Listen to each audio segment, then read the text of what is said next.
কল্যাণম ফুডসে আপনার সবাইকে স্বাগত জানাই। আমি আজকে কাস্টার্ড ফ্রুট স্যালাড বানাচ্ছি। 1 গ্লাস দুধ দিয়েছি আর 2 স্পুন আমি দেব কাস্টার্ড পাউডার, আর এটা জল দিয়ে গুলব। আমি দিয়ে দিচ্ছি কাস্টার্ড পাউডার।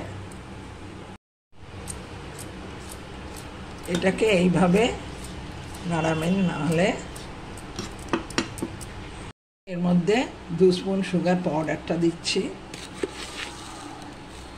এর মধ্যে ইলাইচি মেলানো আছে। ঠান্ডা হওয়ার পরে আমি ফ্রুটস অ্যাড করব। ভ্যানিলা কাস্টার্ড পাউডার, আমি এর মধ্যে কলা দিয়েছি আর অ্যাপেলস দিয়েছি, আর আমি চেরিস দিয়েছি, আমি ক্যাশু নাটস, আপনি ড্রাই ফ্রুটসও দিতে পারেন।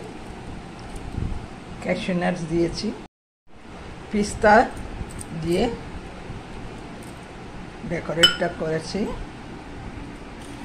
তারপর আপনি এইভাবে মিশিয়ে দেবেন।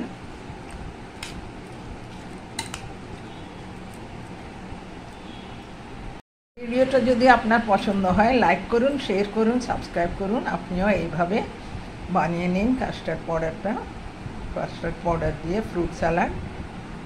নমস্কার।